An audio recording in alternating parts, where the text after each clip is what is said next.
Hi friends, sociology 10,000 MCQ series का यह है पार्ट 46। क्वेश्चन नंबर 2251 से क्वेश्चन नंबर 2300 तक सोशोलॉजी का ये 10,000 MCQ सीरीज आपको सोशोलॉजी NTA UGC नेट या किसी भी सेंट्रल यूनिवर्सिटी में PG एंट्रेंस एग्जाम क्वालिफाई करने के लिए मोर देन सफिशिएंट होगा। इसको आप 2-4 बार प्रैक्टिस कर लोगे तो आपको श्योर सक्सेस मिल सकती है। और एक बात आपको बता दूं, सोशोलॉजी का किसी भी कॉम्पिटिटिव एग्जाम जो MCQ बेस्ड होता है, जैसे सोशोलॉजी लेक्चरर हुआ, तो उसके लिए भी ये एसेंशियल सीरीज होगा। तो प्रैक्टिस के टाइम आप YouTube में वीडियो का स्पीड बढ़ा सकते हैं, 1.5 या 2x में देख सकते हैं, नहीं तो हमारा टेलीग्राम चैनल ज्वाइन कर सकते हैं SNF स्ट्रीम, वहाँ से PDF डाउनलोड करके भी प्रैक्टिस कर सकते हैं। और प्रीवियस पार्ट्स पाने में आपको दिक्कत होगी तो YouTube में आप डायरेक्टली सर्च कर सकते हैं, जैसे सोशोलॉजी 10,000 MCQs पार्ट 1, 2, 3 जो भी चाहते हैं बाई ईश्वर मोहंती। चलिए शुरू करते हैं part 46। Question number 2251। The joint family remains important in villages because गांव में संयुक्त परिवार महत्वपूर्ण रहता है क्योंकि A. The people are tradition bound. B. The villagers have faith in the family bonds. C. The work demands an integrated local effort. और D. All the above. इसका करेक्ट आंसर है option D, all the above. ये सारी features जो है इसके लिए joint family जो है गांव में इंपॉर्टेंट है कि the family the people are tradition bound, लोग परंपरा से बंधे हैं। Villagers have faith in the family bonds, ग्रामीणों को है पारिवारिक बंधनों में विश्वास। और the work demands an integrated local effort, काम एक एकीकृत स्थानीय प्रयास की मांग करता है। ऊपर के सभी जो है करेक्ट है। Question number 2252। The panchayat system is important because, panchayat प्रणाली महत्वपूर्ण है क्योंकि A. It makes possible participation in the body politic. B. It encourages initiative and enterprise. C. It enhances the sense of responsibility. D. All the above. इसका correct answer होगा option D, all the above। Panchayat system important है क्योंकि ये सारी cause के लिए it makes possible participation in the body politics, ये राजनीति में भागीदारी को संभव बनाता है। It encourages initiative and enterprise, यह पहल और उद्यम को प्रोत्साहित करता है। It enhances the sense of responsibility, ये जिम्मेदारी की भावना को बढ़ाता है। Question number 2253। A temple is not a place associated with, मंदिर किससे जुड़ा स्थान नहीं है। A. Social assemblies, B. Cultural performances, C. Ethical standards और D. Political decisions. मंदिर जो है ये किस टाइप का चीज के लिए वो मंदिर एक प्लेस नहीं है, तो इसका करेक्ट आंसर होगा ऑप्शन डी, पॉलिटिकल डिसीजंस। राजनीतिक निर्णय के लिए ये मंदिर, मतलब temple is not a place associated with political decisions, राजनीतिक निर्णय वहां नहीं लिया जाता है मंदिर में। Question number 2254। The non religious functions of A temple include, एक मंदिर के गैर धार्मिक कार्यों में शामिल है A. Education, B. Discussions on social matters, C. Physical education और D. All the above. इसका करेक्ट आंसर है option D, all the above. Education शिक्षा, डिसीजंस ऑन सोशल मैटर्स सामाजिक मुद्दों पर चर्चा, फिजिकल एजुकेशन शारीरिक शिक्षा, मतलब ऊपर के सभी जो है नॉन रिलीजियस फंक्शंस है of A temple. Question number 2255। The village development can not be helped bye, गांव के विकास में किस चीज से मदद नहीं मिल सकती है। A. Rural reconstruction schemes, B. A dynamic panchayat, C. A healthy moral, D. Politics and speech making. Village development किससे मतलब किससे मदद नहीं मिल सकता है विलेज डेवलपमेंट को। इसका करेक्ट आंसर होगा option D, politics and speech making, राजनीति और भाषण बनाना। ये इसके जरिए विलेज डेवलपमेंट नहीं होगा। Question number 2256, the aim of the Bhoodan and Gramdan movement is, Bhoodan और ग्रामदान आंदोलन का उद्देश्य है A, land to the tillers, B, social reconstruction, C, providing accommodation to the miserable, और D, eliminating need for a bloody revolution। इसका correct answer है option B, social reconstruction. व्यापक रूप में the aim of the Bhoodan and Gramdan movement was social reconstruction, सामाजिक पुनर्निर्माण। Question number 2257. The concept of folk-urban continuum is explained and understood through one of the DS landmark studies, folk culture of Yucatan। लोक शहरी सातत्व की अवधारणा को DS ऐतिहासिक अध्ययनों में से एक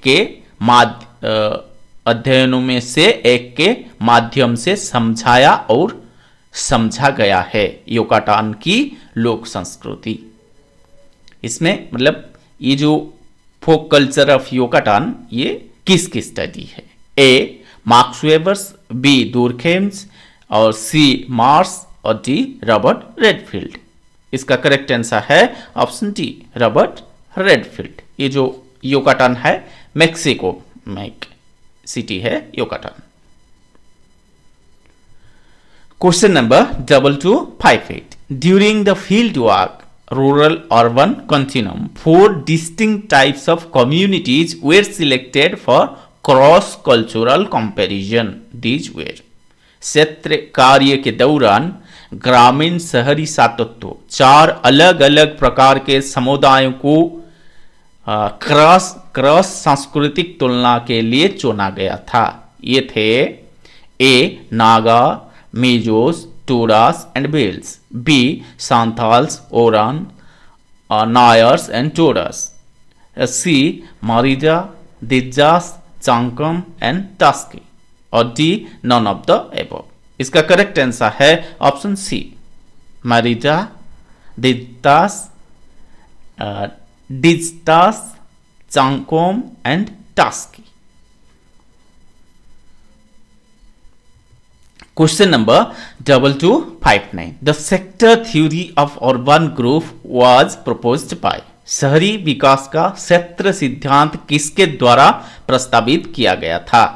ए, C D Harris, B, Homer Hoyt, C, Walter क्रिस्टेलर, ये होगा शायद वाल्टर क्रिस्टेलर, ओके क्रिस्टेलर, और डी, ई, वॉर्गेस। इसका करेक्ट आंसर है ऑप्शन पी, होमर होयत। सेक्टर थ्योरी दिया है होमर होयत ने, the sector model of urban growth. Question number 2260, the multiple nuclear theory of urban growth. ये जो मल्टीपल न्यूक्लियर मॉडल ये किसने दिया है? शहरी विकास का बहुनाभिक सिद्धांत किसके द्वारा प्रस्तुत किया गया था? A, R Park, B, Fisher, C D Harris and Edward Ullman, और डी, ई, बर्गेस। इसका करेक्ट आंसर है option C D Harris and Edward Ullman. Question number 2261. According to this, the cities grow outward from the center, but the area in which they originated may keep its character and not necessarily be abandoned.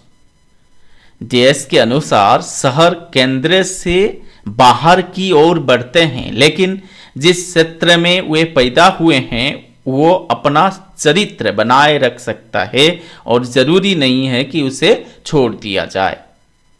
A, the concentric zone theory, B, the multiple nuclear theory, C, the central place theory, और D the selector theory, ये D में शायद होगा the sector theory.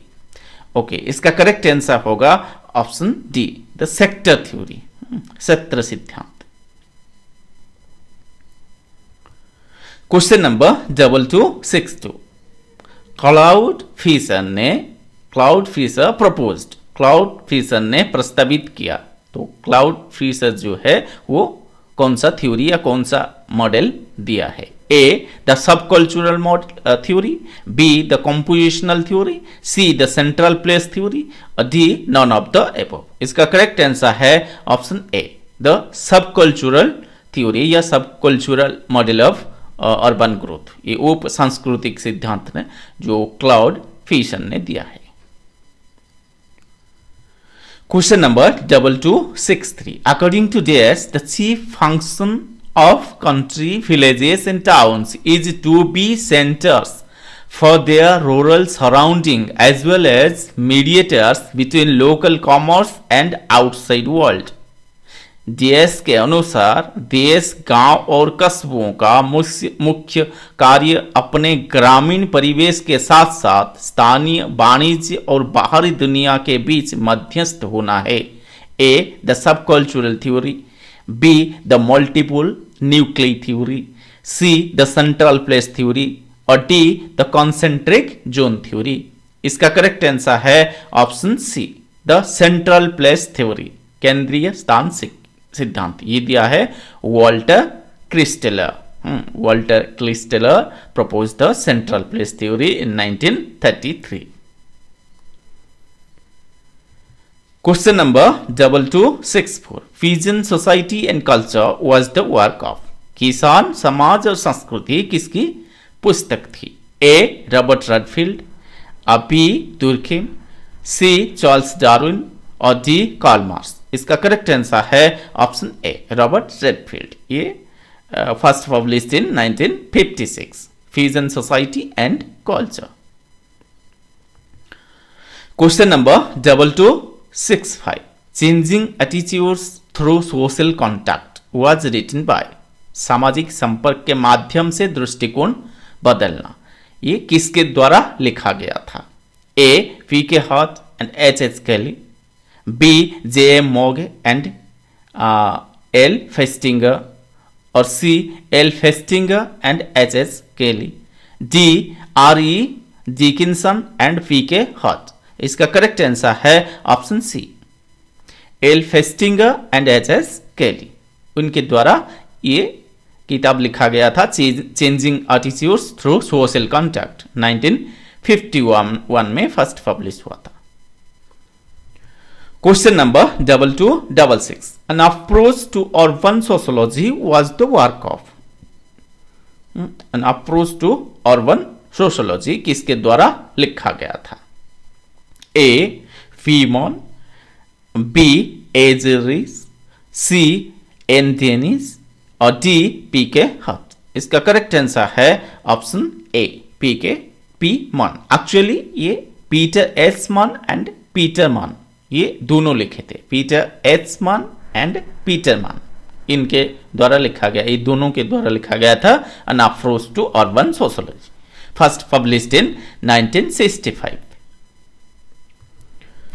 Question number 2267, the urban view was written by. The urban view किसके द्वारा लिखा गया था? A J Reiss, B Scott Green, C N Dennis और डी एल फेस्टिंगर।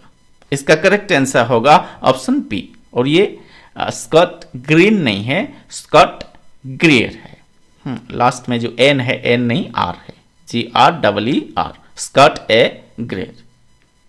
1973 में ये किताब पब्लिश हुआ था, the urban view. Question number 2268, which of the following countries shows least urbanization. निम्नलिखित में से कौन सा देश सबसे कम शहरीकरण दिखाता है?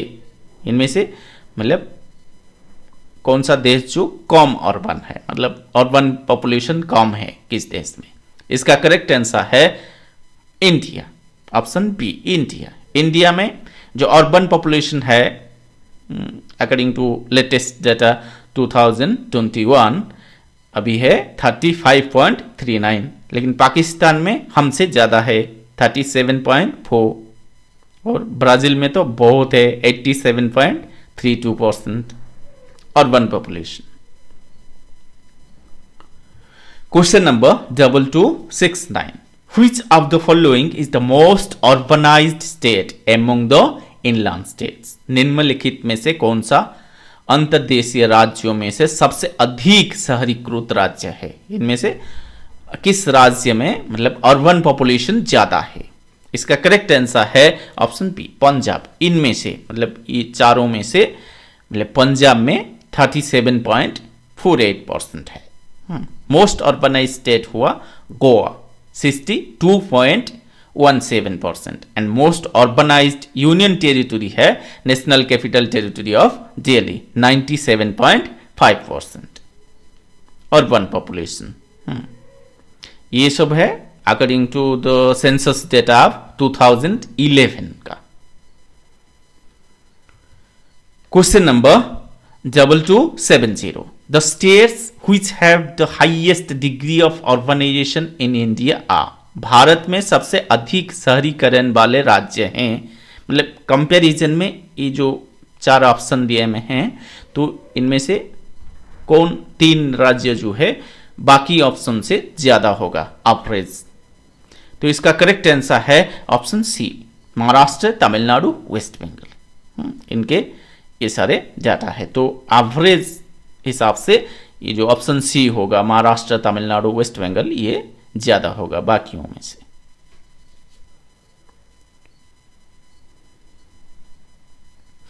Question number 2271, according to census 2001 the urban population of the country is? मतलब 2001 का जनगणना के अनुसार देश की शहरी जनसंख्या है। इसका करेक्ट आंसर है ऑप्शन बी, 27.78 या 27.8, लेकिन 2011 में हुआ 31.16 अर्बन पॉपुलेशन, और 2021 के हिसाब से 35.39% urban population. Question number 2272, when was the term urban agglomeration introduced? Urban agglomeration ये मतलब कौन सा सेंसस में इंट्रोड्यूस हुआ? शहरी समूह शब्द कब पेश किया गया था? A 1991 census, B 1971 census, C 1981 census, और डी 1961 सेंसस। इसका करेक्ट आंसर है ऑप्शन बी, 1971 सेंसस में ये टर्म जो इंट्रोड्यूस हुआ था, urban agglomeration. Question number 2273, which factors contributes to fast or rapid urbanization according to C.S. Pant? C.S. Pant के अनुसार कौन से कारक तेजी से शहरीकरण में योगदान करते हैं? A major public investments in industry, B agricultural growth, और C rise in regional income, और डी ऑल द एबव। इसका करेक्ट आंसर है option D, all the above. Major public investments in industry, B agricultural growth, कृषि विकास, उद्योगों में प्रमुख सार्वजनिक निवेश, कृषि विकास, क्षेत्रीय आय में वृद्धि, राइज इन रीजनल इनकम, ये सारी फैक्टर्स जो है रैपिड अर्बनाइजेशन के मतलब हेल्प करते हैं, कंट्रीब्यूट करते हैं रैपिड अर्बनाइजेशन के लिए। Question number 2274, which of the following is not a characteristic of urban society? निम्नलिखित में से कौन शहरी समाज की विशेषता नहीं है? A heterogeneous population, B prevalence of sacred concern, C complex division of labour, और डी इम्पर्सनल रिलेशनशिप्स। इसका करेक्ट आंसर होगा ऑप्शन बी। ये जो है प्रिवेलेंस ऑफ सैक्रेड कॉन्सन, पवित्र चिंता का प्रसार, ये मतलब सिटी अर्बन सोसाइटी में देखने को नहीं मिलता है, लेकिन अर्बन सोसाइटी जो है वो हेटेरोजेनस है, कॉम्प्लेक्स डिवीजन ऑफ लेबर उधर है और इम्पर्सनल रिलेशनशिप्स है। लेकिन प्रिवेलेंस ऑफ सैक्रेड कंसर्न ये रूरल सोसाइटी में देखने को मिलेगा। Question number 2275, urbanisation is characterised by, शहरीकरण की विशेषता है A development of new centres surrounding a city, B heterogeneity in trade and commerce, C migration of people from rural to urban areas, और D all the above. इसका correct answer होगा option D, all the above. Urbanisation is characterised by development of new centres surrounding a city, heterogeneity in trade and commerce, migration of people from rural to urban areas।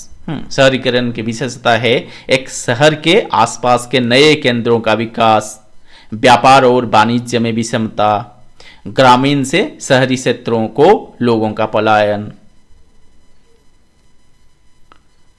Question number 2276, urbanism has been described as a distinct way of life by, नगरवाद को किसके द्वारा एक विशिष्ट जीवन शैली के रूप में वर्णित किया गया है? ए जे कोइन, बी लुइस वर्थ, और सी आरी पार्क, और डी किंग्सले जैफिस। इसका करेक्ट आंसर है ऑप्शन बी। हाँ, जो अर्बनिज्म आज वे ऑफ लाइफ, इसके लिए भी लुइस वर्थ जाना जाते हैं। ये जो की कंसेप्ट है urbanism as a way of life, इसके लिए लुइस वर्थ जाने जाते हैं। Question number 2277, the concentric theory of urban settlement was propounded by, शहरी बंदोबस्त का सकेंद्रित सिद्धांत किसके द्वारा प्रतिपादित किया गया था? A Park and Burgess, B L White, C Elworth, और डी हाउसर। इसका करेक्ट आंसर है option A, Park and Burgess. ये जनरली बॉर्गेस को जाने जाते हैं concentric theory of urban settlement के लिए। Question number 2278, consider the following, निम्न पर विचार करें। 1 सिटी शहर, 2 टाउन नगर, 3 विलेज गांव, 4 नेबरहुड पड़ोस, 5 महानगर मेट्रोपोलिस। सामुदायिक जीवन के बढ़ते घनत्व में उपरोक्त का सही क्रम क्या है? What is the correct sequence of the above in the increasing density of community living? Choose the correct answer from the course given below. मतलब सबसे कम डेंसिटी जहां होगा वो पहले रहेगा और सबसे ज्यादा डेंसिटी जो होगा वो लास्ट में आएगा क्रम के अनुसार। तो सबसे कम डेंसिटी जो है वो क्या है? तो इसका जो करेक्ट आंसर है वो है ऑप्शन सी। सबसे कम डेंसिटी होगा नेबरहुड, उसके बाद उससे ज्यादा होगा विलेज, उससे ज्यादा होगा टाउन, उससे ज्यादा होगा सिटी और उससे ज्यादा होगा मेट्रोपोलिस।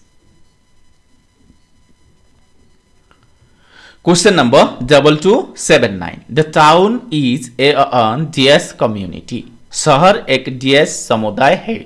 ए rural, B urban, C countryside और डी रिलीजियस। करेक्ट आंसर है option B, urban community. Question number 2280, who has remarked that urban groups have a reputation for namelessness, anonymity. किसने टिप्पणी की है कि शहरी समूह में नामहीनता की प्रतिष्ठा है? A Singer, B Redfield, C Bogardus और डी पार्सन्स। करेक्ट आंसर है option C, Bogardus. Bogardus has remarked that urban groups have a reputation for namelessness, anonymity के लिए जाने जाते हैं। Question number 2281, a town is marked by class, एक शहर इसके द्वारा चिन्हित किया जाता है वर्ग। A uniformity, B divisions, C extremes और डी कॉन्फ्लिक्ट। करेक्ट आंसर है option C. A town is marked by class extremes, चरम सीमाएं, मतलब गैप ज्यादा होगा। रिच एंड पुअर में गैप ज्यादा होगा। गांव से टाउन में क्लास एक्सट्रीम्स देखा जाता है, मतलब रिच एंड पुअर में गैप ज्यादा होता है। Question number 2282, a town is characterised by, एक शहर की विशेषता है A social heterogeneity, B a meeting of cultures, C new cultural hybrids और D all the above. Correct answer है option D, all the above. ये सारे फीचर्स है टाउन का, मतलब सोशल हेटेरोजेनिटी, सामाजिक विषमता, मीटिंग ऑफ कल्चर, संस्कृतियों का मिलन, न्यू कल्चरल हाइब्रिड्स, नई सांस्कृतिक संकर, ऊपर के सभी। Question number 2283, the town encourages, शहर प्रोत्साहित करता है ए इंडिविजुअलिज्म, बी एसोसिएटिव इंडिविजुअलिज्म, सी ट्रेडिशनलिज्म और डी फिलैंथ्रोपी। करेक्ट आंसर होगा, मोस्ट अप्रोप्रिएट आंसर होगा ऑप्शन बी, एसोसिएटिव इंडिविजुअलिज्म, साहचर्य व्यक्तिवाद। Question number 2284, mark out the correct statement, सही कथन को चिन्हित करें।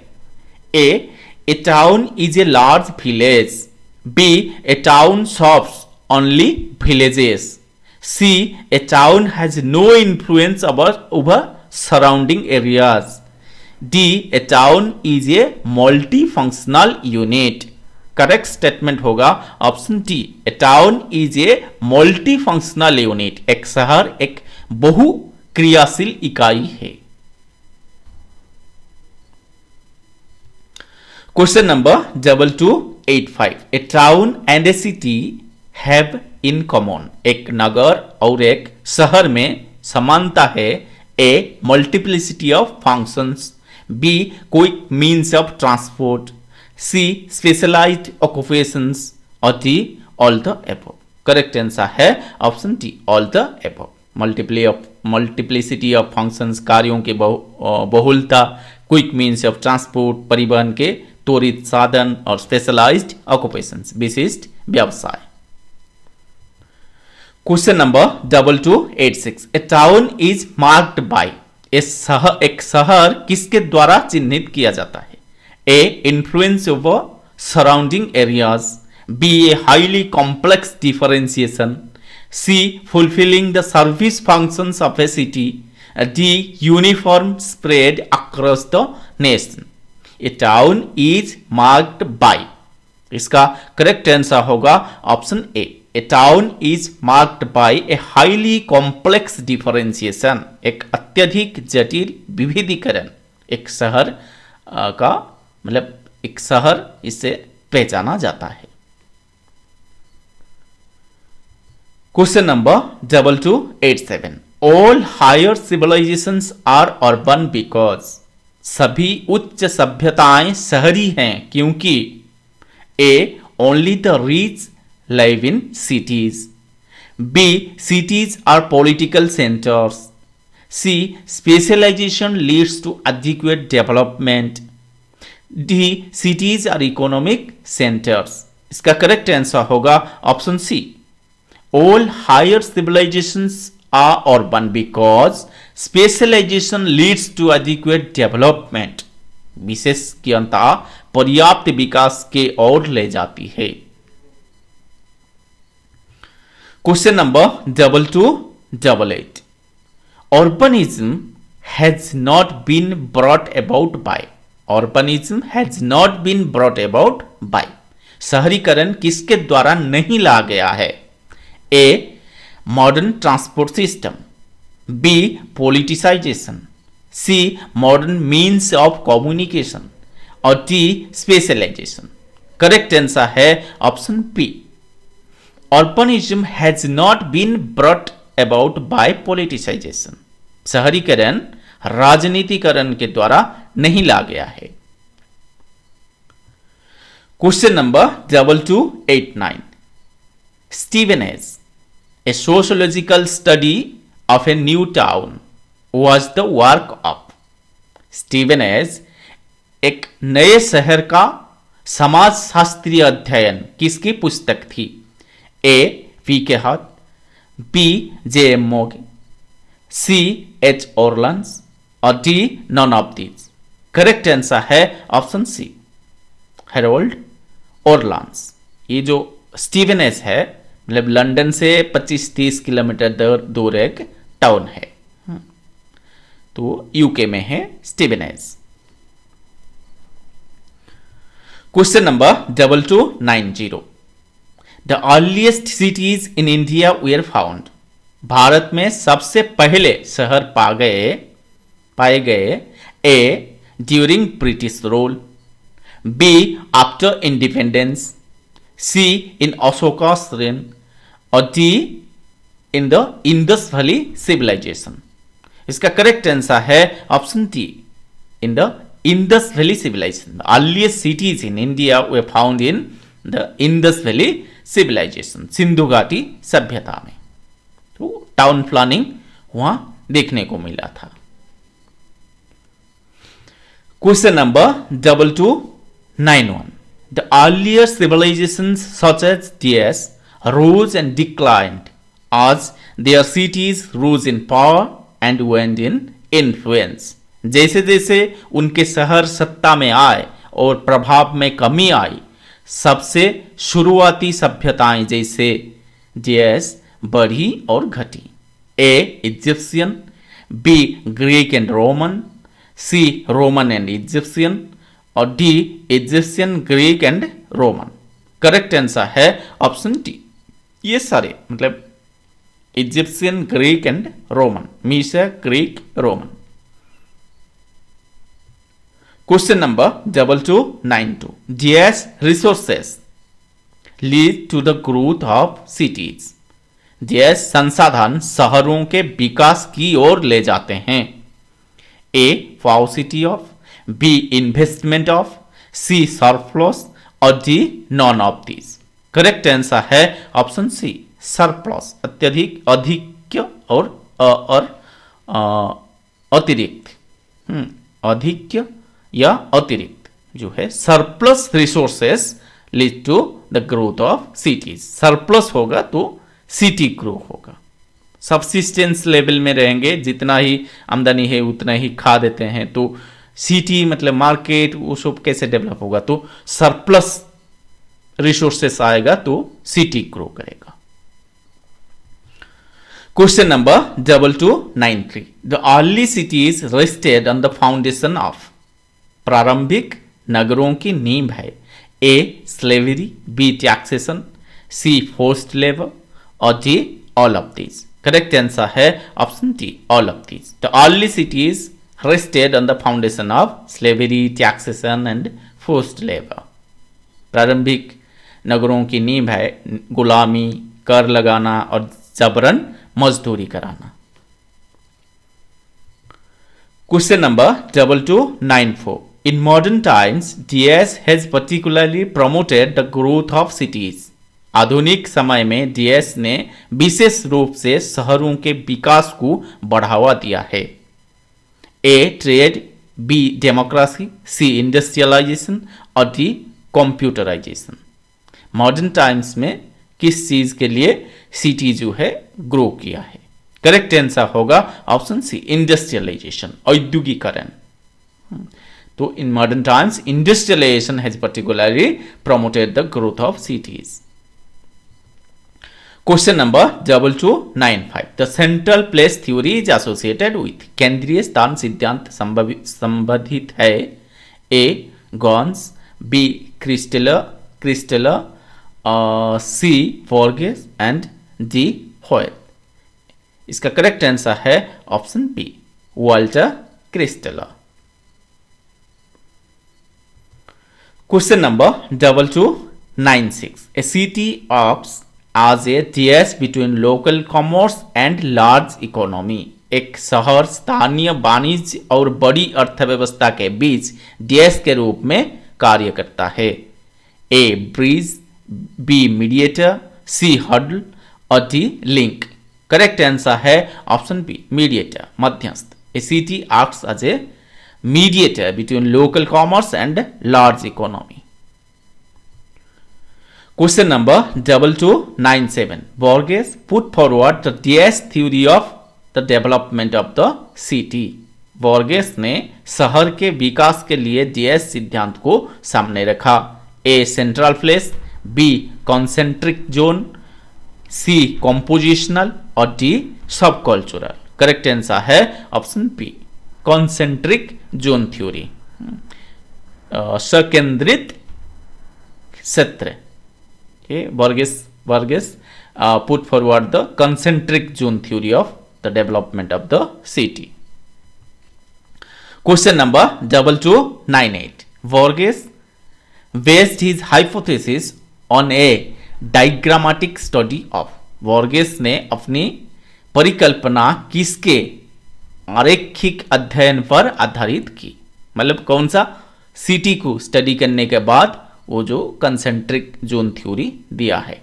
ए New Delhi, B Tokyo, C Chicago और डी पेरिस.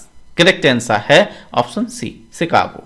यूएसए का शिकागो मतलब सिटी जो है उसको स्टडी करने के बाद वो जो उनके अर्बन ग्रोथ के ऊपर उनके कंसेंट्रिक जोन मॉडल दिए थे. Question number 2299. The DS zone is also called bedroom community. DS क्षेत्र को शयन कक्ष समुदाय भी कहा जाता है. The DS zone is also called bedroom community. A. Central business, B. Transition, C. Commuters और D. Middle class residential. Correct answer है ऑप्शन सी, कम्यूटर जोन को कहा जाता है बेडरूम कम्युनिटी. ये बोर्गेस मॉडल रहा. ये हम विकिपीडिया से लिए हैं. ये बोर्गेस मॉडल ऐसे.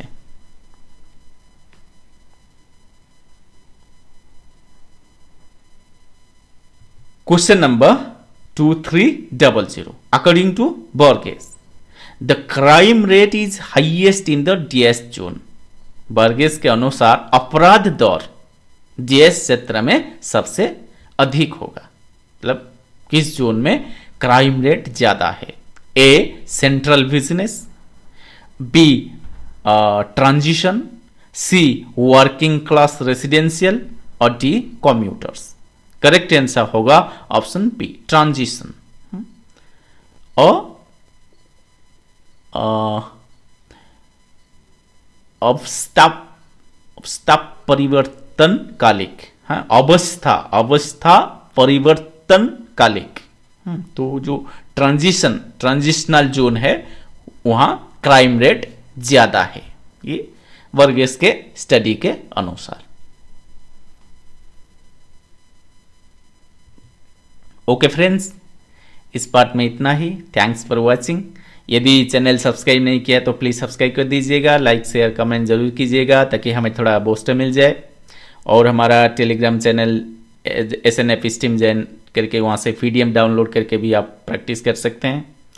फिर मिलते हैं नेक्स्ट वीडियो में. तब तक बाय बाय.